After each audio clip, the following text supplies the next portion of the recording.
अरे मामा, एक चाय दे दो प्लीज, बहुत ठंड लग रही है। सच में अब और सहन नहीं हो रहा।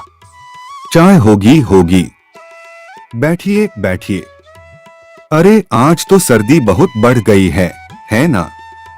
इतनी ठंड में तो दिल कांप रहा है। हाँ, कल रात भी तेज सर्दी थी। रात को घर में बैठना बहुत अच्छा लगता है, ऐसा आराम और शांति महसूस होती है, लेकिन बाहर निकलने से डर लगता है, मन डर से कांप जाता है। सही कहा तुमने। सर्दी की रात में सभी घर के अंदर रहते हैं, लेकिन जानते हो, सर्दी की रात में एक बार बाहर निकलने पर इंसान कुछ अजीब सा महसूस करता है। ठंडी हवा में सब कुछ एक नए रूप में दिखता है और मन में एक अजनबी स्वतंत्रता का एहसास होने लगता है। अच्छा, कैसे? यह सोचते ही ऐसा लगता है जैसे कोई अदृश्य शक्ति हमारे भीतर जागृत हो जाती है, जो हमारे विचारों से परे होती है। एक कहानी सुनाता हूँ तुम्हें। आज से कई साल पहले एक सर्द रात मैंने एक बुजुर्ग व्यक्ति को देखा था। वह अकेला था, लेकिन उसकी आंखों में सर्दी का कोई डर नहीं था, बल्कि एक अजीब सी शांति थी। मैंने उसे चाय का प्रस्ताव दिया था, लेकिन वह बस हल्की सी हंसी के साथ कहने लगे, तुम जानते हो, सर्दी असल में मेरी दोस्त है। उनकी बातों में एक गहरी सच्चाई थी, जैसे सर्दी के साथ उनका कोई पुराना संबंध हो जो कभी भी उन्हें डराने में सक्षम नहीं था। क्यों, सर्दी क्या कोई दोस्त हो सकती है? हाँ, वह कहता था, सर्दी सिर्फ सर्दी के लिए नहीं आती, बल्कि जीवन को कुछ पल के लिए रोककर सोचने के लिए आती है। जब मैं सर्दी महसूस करता हूँ, तो एक पल के लिए मैं अपने जीवन के बारे में सोचता हूँ। मुझे महसूस होता है कितना कुछ खो चुका हूँ और कितना कुछ पाया है। उसकी बातों में ऐसा एक गहरा एहसास था, जैसे सर्दी उसके लिए एक अवसर हो जीवन की गहराई को समझने और महसूस करने का। ये सच है, सर्द रातों में खासकर हम जो अकेले रहते हैं, हम अपने विचारों में डूब जाते हैं। हर पल ऐसा लगता है जैसे हमारे मन में सवाल उठते हैं और हमारी एकाकीता में एक अजीब सी शांति होती है जो कहीं और नहीं मिलती। कभी कभी अकेले समय बिताना इंसान के जीवन की सबसे बड़ी जरूरत बन जाता है, जैसे अपनी खुद की समृद्धि में डूबकर हम अपने आप से एक गहरा रिश्ता बना लेते हैं जो कभी खो नहीं सकता। तो क्या सर्दी वास्तव में हमें कुछ सिखाती है? सही कहा। सर्दी हमें धैर्य, सहन शक्ति और खुश रहने की क्षमता सिखाती है, जैसे सर्दी के ठंडे आत्म।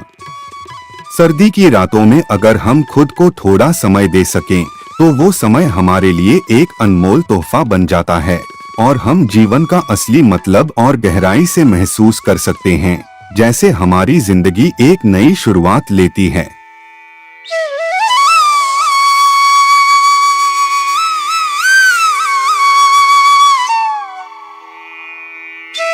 तुम समझ गए हो, सर्दी की रातें सिर्फ तकलीफ की नहीं होती, बल्कि यह गहरी सोच और सीखने का समय भी होती हैं।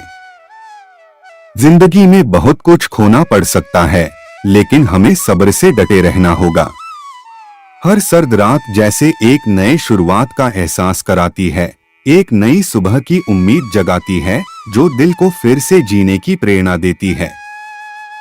तो फिर आज से सर्दी की रातों में गहरी सोच में डूबना शुरू करूंगा, ताकि हर सर्द रात मेरे दिल में नई रोशनी जगाए और खोए हुए सपनों को फिर से जिंदा कर दे। बहुत अच्छा। सर्दी को सिर्फ सर्दी न समझकर इसे अपने जीवन के एक महान शिक्षक के रूप में स्वीकार करना चाहिए, जो हमें धैर्य, सहनशीलता और नई उम्मीदों का सबक सिखाता है।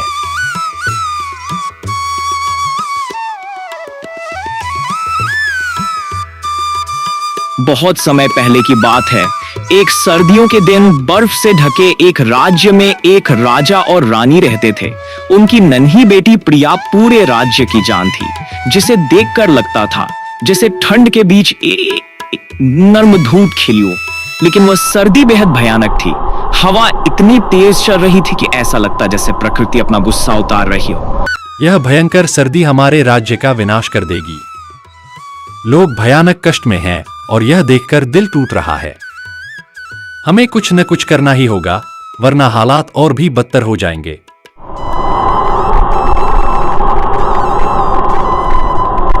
लेकिन क्या किया जा सकता है? प्रकृति की इस क्रूर शक्ति के खिलाफ लड़ना क्या संभव है? दिल असहाय महसूस कर रहा है, लेकिन कुछ तो करना ही होगा, वरना इस दर्द का अंत कैसे होगा?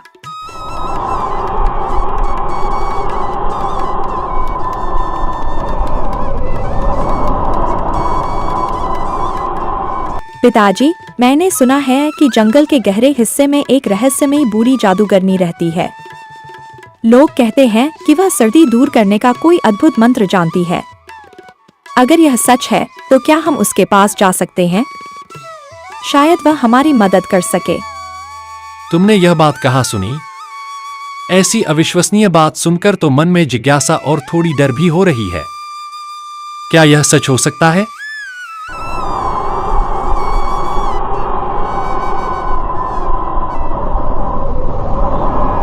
हमारे बाग के माली ने यह कहा था। उसकी बात सुनकर मैं थोड़ी हैरान और डर भी गया था। उसने कहा था कि अगर कोई उसकी मदद मांगे तो शायद वह मंत्र दे सकता है। लेकिन क्या वह सच में हमारी मदद करेगा?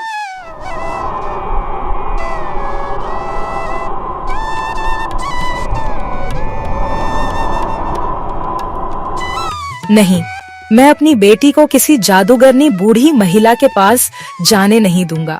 यह खतरनाक सोच मेरे दिल में डर पैदा कर रही है और मैं कभी भी ऐसा कुछ होने नहीं दूंगा।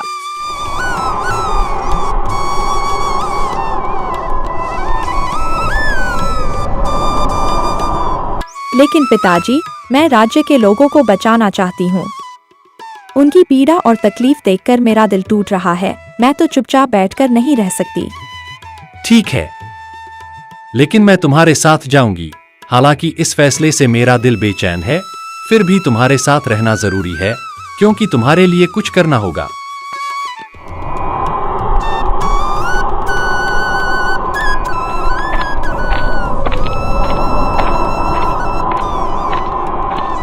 जंगल, चारों ओर बर्फ से ढकी हुई खामोशी और ठंडी हवा हर पल को और भी कठिन बना रही है।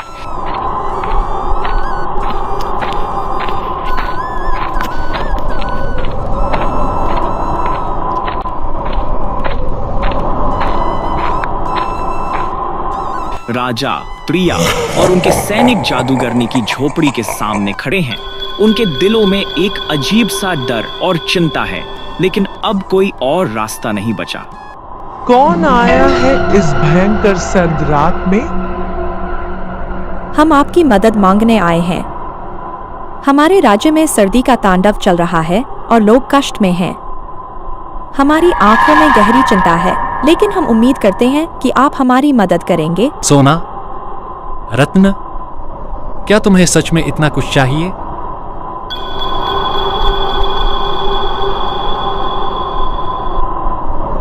नहीं राजा, मैं प्रिया का साहस चाहता हूँ, उसकी वो अडिग मोहब्बत जो मुझे जीवन के हर मुश्किल पल से लड़ने की ताकत दे सके। साहस? तुम जानते हो क्या, यही साहस तो मेरी जिंदगी की एकमात्र ताकत है, जो मुझे हर दर्द, हर मुश्किल को पार करने की हिम्मत देता है। हाँ, साहस के बिना इंसान कमजोर होता है, लेकिन अगर तुम साहस खो बैठो तो इस सम्राट का हर ठंडी हवाओं से सामना होगा, और मैं तुम्हारे पास खड़ा रहकर तुम्हें वह ताकत दूंगा जिससे तुम्हें कभी भी डर महसूस न हो। अगर राज्य बचता है तो मैं राजी हूँ। मैं अपनी जान भी दे सकता हूँ, क्योंकि राज्य की भलाई ही तो मेरी आत्मा की शांति है।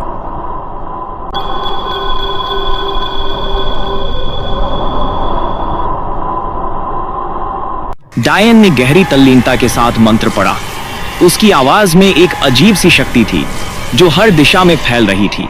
अचानक चारों ओर जमी हुई बर्फ पिघलने लगी, मानो सर्द ठंड के साथ सारे गम भी खत्म हो रहे हों। बर्फ की खामोशी टूट गई और पूरे राज्य में बसंत का खुशनुमा एहसास लौट आया। फूलों की महक और पक्षियों की चहचहाहट जैसे नए जीवन का संगीत गाने लगी।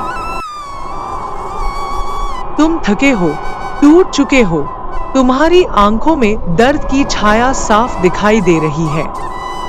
फिर भी याद रखो, तुम्हारा बलिदान व्यर्थ नहीं गया।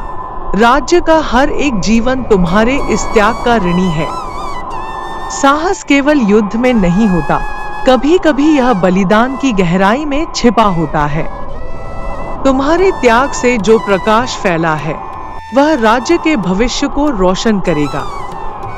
याद रखना, असली साहस उस दिल में होता है जो दूसरों के लिए सब कुछ देने को तैयार होता है। हम तुम्हारे इस ऋण को हमेशा अपने दिल की गहराइयों में संजो कर रखेंगे। तुम्हारे त्याग का हर पल हमें साहस और कृतज्ञता से भर देगा। जब तक यह राज्य रहेगा, तब तक तुम्हारा नाम आदर और प्रेम के साथ लिया जाएगा। तुम्हारा बलिदान हमारे लिए हमेशा एक अमर प्रेरणा बनकर रहेगा। मैंने शायद अपना साहस खो दिया है, थक चुका हूँ इस लड़ाई से, लेकिन मेरा प्यार, वह पहले से कहीं ज्यादा मजबूत हो गया है। यही प्यार मुझे फिर से खड़ा करेगा, टूटी हुई उड़ानों को नई ऊंचाई देगा, क्योंकि सच्चे प्यार की ताकत हर मुश्किल को पार करने का हौसला देती है।